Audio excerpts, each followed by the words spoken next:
A portion of this video is brought to you by Clean My Mac X. I've been using the Apple M2 MacBook Air for the past 4 months. Today, I'm going to share with you my long-term experience using the M2 Air and share with you guys why I think this Mac is almost perfect.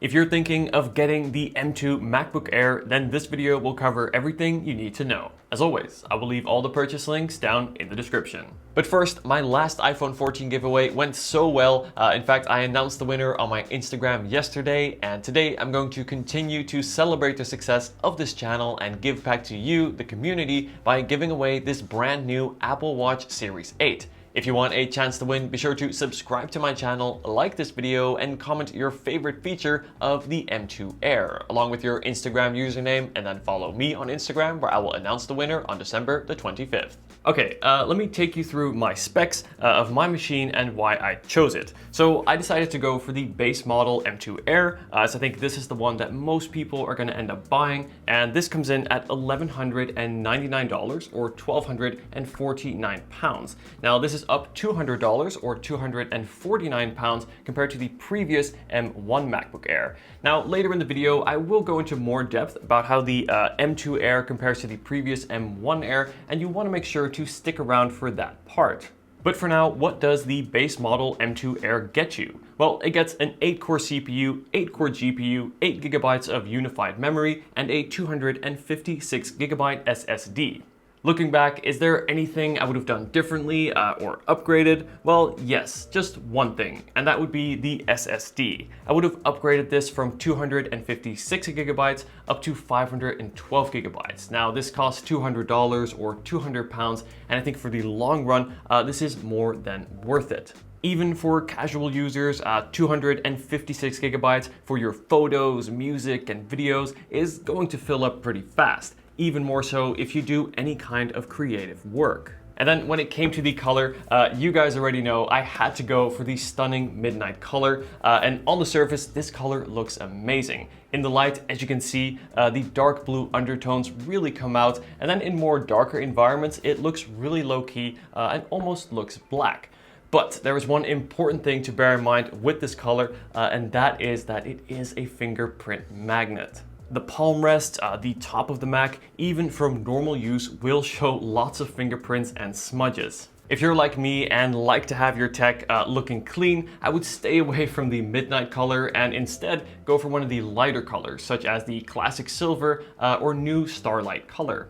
Still, from a durability perspective, the midnight color has held up. Although I have seen some reports of this on my M2 MacBook Air, I've had no chips or scratches or any kind of color fading. Before we talk more about my long-term experience with the M2 MacBook Air, as well as how it compares to the M1 MacBook Air, to get the most out of your Mac's performance and to protect it from harm in the long run, I highly recommend using Clean My Mac X. With its easy-to-use app, Clean My Mac X scans your Mac for any malware, keeping your Mac safe. It also helps you find and free up gigabytes of space by removing unwanted system junk. To maximize your Mac's performance, it optimizes RAM usage, improves drive performance, and extends your battery health. All of this to help your expensive Mac last longer. Clean My Mac X now offers a super useful menu app. I love this because it means I can access all of Clean My Mac X's core functions whilst in other apps. For example, the overview gives you a glance of your Mac's performance, along with handy recommendations at the top, as well as having real-time malware monitoring. With one click, I can free up memory, and slick graphs will show CPU, memory, and disk space usage, letting you instantly identify which apps consume the most and close them right from the menu bar. I've used Clean My Mac X on my older Macs for years and always install it to any new Mac to prevent any problems from occurring in the future, while also maximizing its performance and extending the life of my machine. To learn more, be sure to click the link in the description to get the best offer for your plan. A big thank you to Clean My Mac X for supporting the channel. Now back to the M2 MacBook Air. Let's take a closer look at the design of the M2 Air. Now, as you can see, it's much more akin to that of the new MacBook Pros, with this more boxy and squared off look, and personally, I love this design. Coming in at just 11 millimeters, it is about as thin as the top portion of my M1 Pro MacBook Pro, and is also significantly lighter, coming in at just 2.7 pounds. And this makes the M2 Air a joy to carry between classes or put in a backpack. It is really easy to take with you on the go. And while it is almost easy to take this for granted with Macs, but the build quality is truly rock solid. And the M2 Air is no different, with virtually no keyboard flex, no display wobble or any kind of movement while using the machine. This is a well-built and put together laptop. I also really enjoyed the inclusion of MagSafe to charge. It is magnetic, so will automatically unplug if anyone, or anything pulls on the cord. For example, your kids, or your chair, or even your vacuum cleaner. In fact, I had this happen just a few days ago, and thankfully the cable just unplugged rather than taking the whole computer off the table. So this will definitely save your laptop from falling. Now, I also really like that the cable is braided. This makes it more durable and adds a nice kind of feel to the touch, and also I think adds a nice little design element. Not to mention that the cable is also color matched to your Mac. And then lastly, a small thing I really like about MagSafe is that it has this LED indicator on the top, which will quickly show you the charge status. Now, these are small things relative to the rest of the machine, but they do add up. The M2 Air is equipped with two versatile USB-C 2.0 ports. While I do wish that Apple had put one port on each side rather than having both on the left side, with the inclusion of MagSafe, this does mean that you no longer lose one port to charging. Oh, and yes, we do still get a headphone port.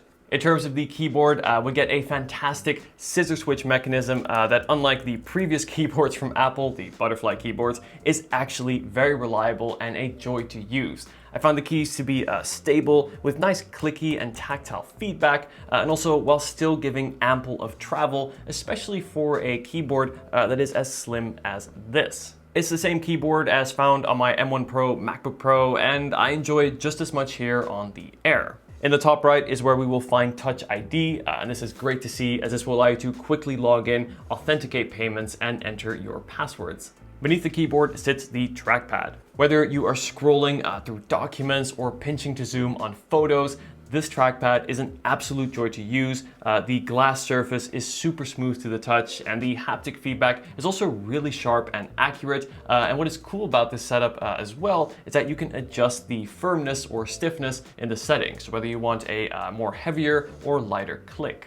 What is especially cool is that on the M2 Air, there's actually no speaker grills. So where does the sound come from? Well, it actually comes from here, right in the hinge between the top case and the display. And yet somehow the sound is still very detailed and even has some bass, though not as much bass as on the larger M1 Pro 14-inch MacBook Pro. Still, the speakers are very impressive for such a thin and light design. One of the things I find especially cool about the M2 Air, and something I still sometimes think about when I'm using it, is that this has a fanless design, meaning there's no moving parts inside, which is good for durability and mostly allows for completely silent operation. And this is really cool, but how does the M2 Air perform in terms of cooling when under pressure with many apps open? We'll talk about that in a sec, but first, let's talk about this stunning display. Featuring a 13.6 liquid Retina display, this is slightly larger than the 13.3-inch found on the previous M1 Air. Now, this is a 60Hz display, which will be a downgrade if you're used to a 120Hz display, but chances are if you're upgrading from an older MacBook Pro or MacBook Air, you'll be used to the same 60Hz, and combining with how smooth macOS runs on this machine, I think this will be fine for most. Though if you are looking for a faster 120Hz for an even smoother operation, you'll want to check out the M1 Pro MacBook Pro. Now, I have done a more thorough comparison video between the M2 Air and the M1 Pro, which I'll be sure to leave linked down in the description. The M2 Air's display goes up to 500 nits. I found it to be bright enough for any indoor setting, and I could even use it outdoors on a cloudy day, though not in the sun. I also found the anti-reflective coating to really help limit glare from lights, particularly those fluorescent ceiling lights that you'll often find in offices. Looking at the corners of the display, you can see that these are rounded, and this is what the liquid part refers to in the name Liquid Retina Display. Yes, Apple loves to name their displays, but this also creates room for very thin bezels, and this is great as this allows for a larger display in the same size computer. In fact, this body of the the M2 MacBook Air is pretty much the same size as the M1 MacBook Air and still has a slightly larger display. The display is also accurate. Colors look amazing in your videos and photos, and it is also super sharp to where fine text is still clear to read. Individual pixels can't really be seen from a normal viewing distance. Overall, the display on the M2 Air is absolutely fantastic, and it is in fact the best I've seen at this price range. But what is the performance like? Well, the M2 Air features Apple's M2 chip, which Apple says is around 1.4 times faster than the previous M1 chip. During a typical day, I would say I have 8 to 12 apps open at all times, and this runs great on the M2 Air with no lag, apps instantly open, and I can instantly switch between apps, just smooth operations. And to my surprise, the 8GB of RAM was actually fine. Yes, of course, 16GB would have been even better, but the point is, when using the M2 Air over the past 4 months, I never found myself wishing for more. And this is thanks to Apple's incredible level of optimization and integration. This means that 8GB of RAM simply goes much further on a Mac compared to an equivalently spec'd Windows laptop. As a content creator, I use Final Cut Pro every day, and Final Cut Pro runs super well and smooth on the M2 Air. In fact, I've edited entire videos right on this machine.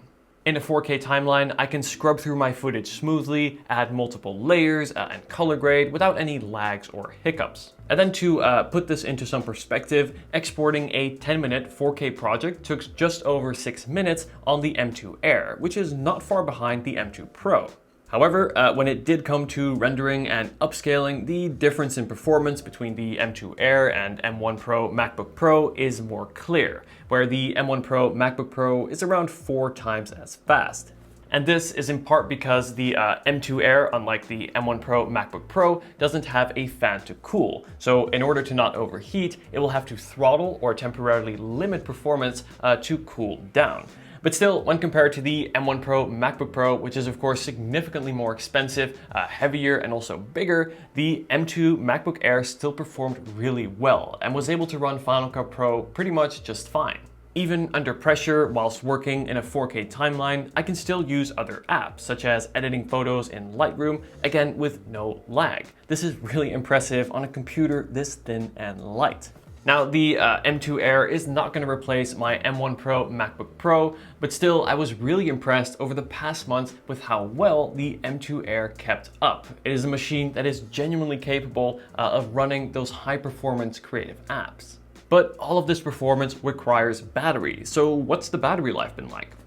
Well, Apple's M2 chip is not just powerful, it is also efficient, and the battery life on the M2 MacBook Air is really great. I could easily have it running all day, again with around 8 to 12 apps open, with around 30% remaining at the end of the day.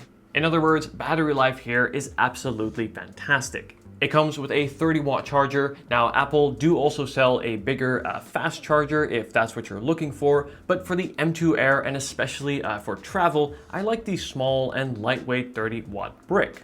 Earlier in the video, I mentioned that this laptop is almost perfect, and this is where we get to the almost part, more specifically the price. At $1,299, this is steep, especially when compared to the M1 MacBook Air that Apple still sell. Comparing the M2 Air versus the M1 Air, you get the same 256GB SSD, the same 8GB of RAM, and you still get Apple Silicon, albeit the M1 chip instead of the M2 chip. And this means that performance as well as battery life between the M2 Air and the M1 Air are quite similar. What you do get with the M2 Air is that new amazing design along with the better display. But at $200 less, the M1 Air is still a great value proposition. If you're looking for a good all-around laptop for day-to-day productivity with no heavy creative work such as 4K video or raw photo editing, then the M1 MacBook Air is a great option that is well suited for this use case. But then on the other end of the spectrum, if you do more heavy tasks such as video and photo editing on a regular or even daily basis, while the M2 MacBook Air is capable of this, in this case, I would still suggest jumping up to the M1 Pro MacBook Pro.